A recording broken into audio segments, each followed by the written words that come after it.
bisa bikin marketing agency kalian sendiri. Ini menurut gua adalah bisnis model yang enak banget. Kenapa? Karena ini cuma kita service klien aja dan dapetin uang bulanan. Jadi pas SMA gua meraup sekitar puluhan juta rupiah per bulannya cuma dengan bikin marketing agency ini. Di sini gua pengen cerita sedikit kenapa gua akhirnya pivot ya dari gua dulu jualan barang. Jadi gua tuh palu gada semua barang yang kalian tahu mungkin gua udah pernah jual ya, dari sedotan dan macam-macam.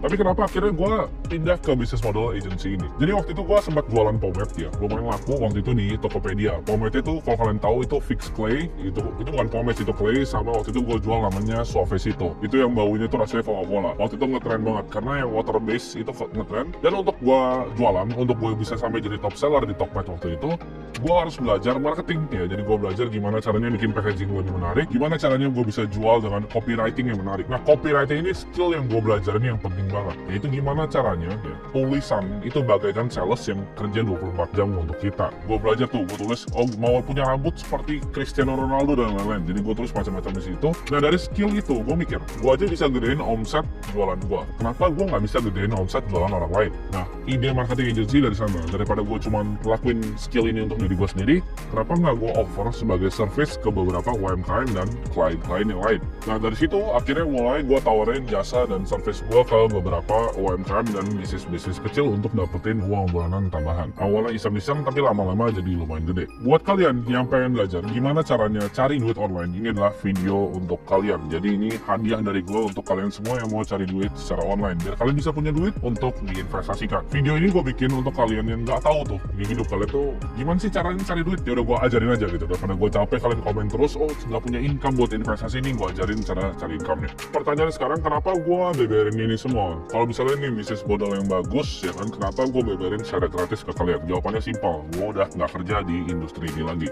Jadi kalian mau berperang di industri ini silahkan, gue udah nggak di industri ini. Jadi bukan kasih tahu ya rahasia-rahasia dapurnya, bumbu-bumbunya gimana caranya kalian bikin agency. Apakah bikin agency bisa kaya? Bisa ya, banyak banget kita lihat agency-agency di Indonesia yang udah service klien besar, startup besar. Tapi di sini gue nggak ngajarin kalian untuk kita langsung punya miliaran sebulan, enggak. Gue ajarin kalian untuk at least punya uang jajan 10, 20 juta, 30 juta sebulan, gampang banget pakai metode yang gue akan ajarin di sini. Ini video gue bikin seolah-olah gue lagi ngomong sama diri gue sendiri di umur 17 tahun waktu pas gue bikin agency gue, biar Timothy yang 17 tahun itu waktu itu nggak ngelakuin banyak kesalahan dan langsung bisa skip step-stepnya untuk bikin profitable agency. Nah kenapa bisnis modelnya sebenarnya gue ajarin ke kalian agency, bukan jualan kayak gue dulu? Kenapa? Karena gini, waktu gue jual sedotan ya, gue tuh waktu itu nggak ngerti tentang finance dan accounting yang dalam.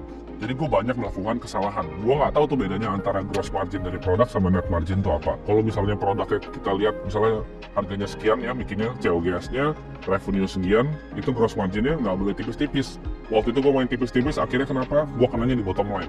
Omset gue gede, ratusan juta, tapi gue take home-nya sedikit. Kalian mungkin ngerasain, oh bikin bisnis jualan segala macam, omsetnya gede, puluhan juta, ratusan juta, tapi bottom line-nya kita take home nggak punya uang, ya kelihatan keren dong omset gede. Nah itu karena kalian nggak punya skill accounting ataupun finance yang memadai. Nah di agency ini, ya, kita cuma jualan service. Ya. Jadi COGS adalah ilmu kita sendiri. Itu lebih enak menurut gue untuk dijual dan lebih mudah untuk pemula. Kita tinggal ibaratnya cari klien ya, kita sign retainer setiap bulan atau performance base kayak yang akan gue ajarin nanti, dan kita dapat uang bulanan, dapat uang saku, kita nggak usah pusing ngapain, nggak usah packing produk, nggak usah jualan produk ya. Menurut gue, service is a much better business. Gue bukan bilang bahwa service tuh bisa lebih gede dibanding produk ya. Of course produknya Apple ini jualan banyak banget, tapi kita nggak semuanya punya skill untuk bisa jualan kayak gitu. Karena gue bilang tadi ya, kalian harus ngerti dulu banyak ya kuncian-kunciannya kayak supply chain ya, kalian harus ngerti gimana caranya kalian handle karyawan kalau banyak, karena kalau jualan produk pasti perlu karyawan buat inventory management ya, untuk banyak lah hal. Sedangkan agency ini kalian bahkan bisa jalanin sendirian. Nah mungkin di sini masih banyak dari kalian yang bingung, apa sih itu marketing agency? Agency ini, agency itu apa sih maksudnya agency? Agency itu adalah sebuah business service yang memberikan service ke klien. Sesimpel tuh, kita harus ngerti dari kata-kata agency-nya. Contohnya apa? Misalnya, gue bisa coding nih ya, kalian bisa bikin misalnya IT agency. Ya, jadi buat klien yang mau bikin website misalnya sama kita. PR agency, public relation. Misal kalian mau masuk berita, kalian bisa bayar ke public relation agency untuk bikin story yang bagus untuk di-discuss ke berita. Nah, sama marketing agency, untuk gedein apa? Untuk gedein sales kita. Nah, kenapa pertanyaannya perusahaan ini suka untuk hire agency? Karena jawabannya, untuk hire orang-orang misalnya in-house itu butuh cost yang mahal. Satu, mereka perlu HR. Kedua, di Indonesia itu ribet. Kalau misalnya hire karyawan, perlu kalian bayarin BPJS dan lain-lain. Karena akan ngerti nanti kalau kalian udah punya bisnis. Jadi untuk para pebisnis ini, untuk sekedar hiring agency aja, nggak usah hire in-house, itu adalah benefit yang besar untuk mereka. Jadi kalau gue pribadi, misalnya gue waktu itu di Ternakong lah, perusahaan perusahaan gue pribadi, daripada punya public relation in-house 3-4 orang gitu, gue sediain tempat buat mereka kerja dan lain-lain, gue mendingan hire agency aja. Buat gue bayar retailer misalnya 20 juta sebulan, ya udah terima beres ya. Sama, perusahaan tuh suka yang begitu. Jadi marketing agency ini sangat lukratif kalau kita offer ke bisnis yang tepat. Dan satu lagi, kalau misalnya kita hire in-house, biasanya mereka nggak sejago agency. Kenapa? Karena kalau kita hire misalnya marketing in-house, kalian perhatiin, kalau misalnya level perusahaan seperti misalnya bahkan Facebook dan lain-lain mau bikin iklan, ya mereka nggak bikin iklannya tuh in-house. Mereka outsource ke agency, ya agency advertising. Mereka yang bikinin videonya, bikinin konsepnya. Kenapa? Karena males, mereka ngapain yang hire in-house ya kan.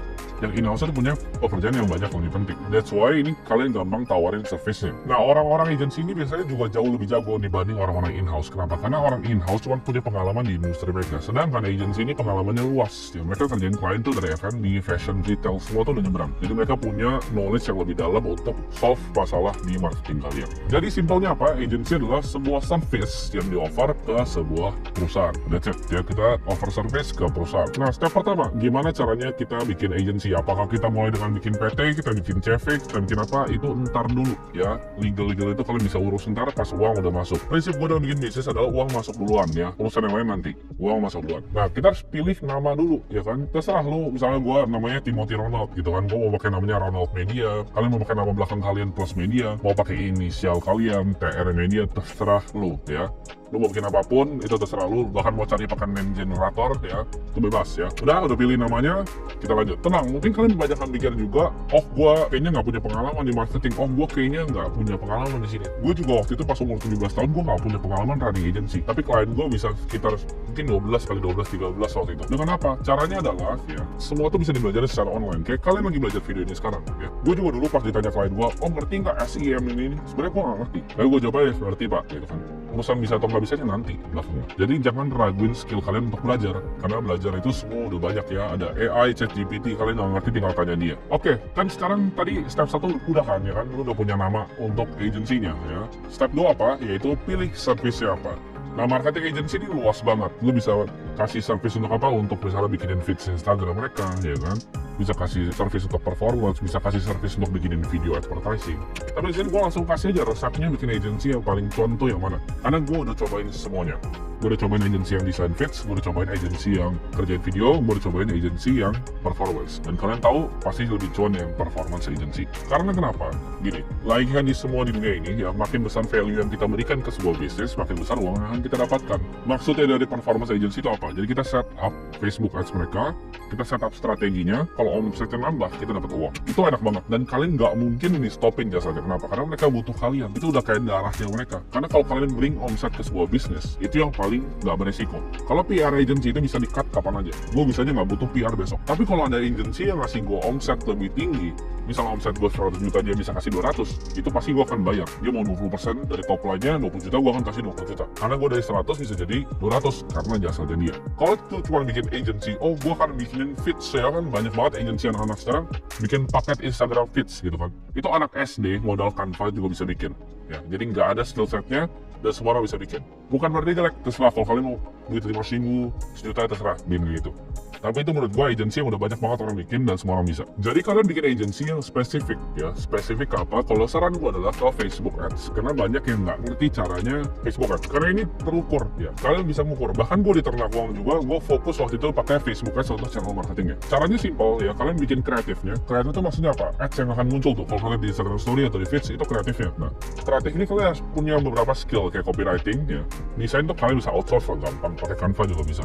Tapi kreatifnya itu harus lukratif banget. Orang mau lihat, orang mau klik ya. Kreatif yang pertama, yang kedua targeting ads-nya, baru yang ketiga call to action-nya kemana ya. Jadi 3 step itu yang harus ngerti. Jadi gue tuh simpelnya gini, waktu itu misalnya ada perusahaan jasa konveksi misalnya, gue akan bikinin kill image-nya, gue akan bikinin juga videonya. Nah videonya lu tinggal bayar lah, ada kampus yang baru lulus gitu 5.000 lu bayar untuk video-videoin b-roll gitu. Pakai kamera murah juga nggak masalah. Nggak perlu kok kalian baru bikin agency langsung pakai web kamera segala macam, itu nggak perlu. Pakai kamera murah aja ya. Kalian hire orang yang bahkan teman kalian sendiri minta tolong untuk bikinin b-roll dong, misalnya publiknya atau apa. Nah video itu baru kalian iklanin ya. Jadi yang penting kreatifnya itu penting ya. Jadi ada yang bikin kreatifnya, ada yang tembak iklannya.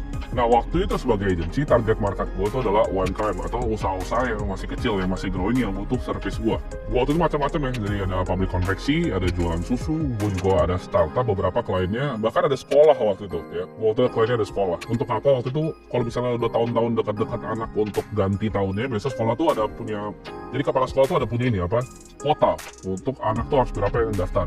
Nah itu waktu itu gue pernah bikin tuh biro, jadi lagi belajar, lagi lari-lari gitu kan di apa namanya, di lapangan bola.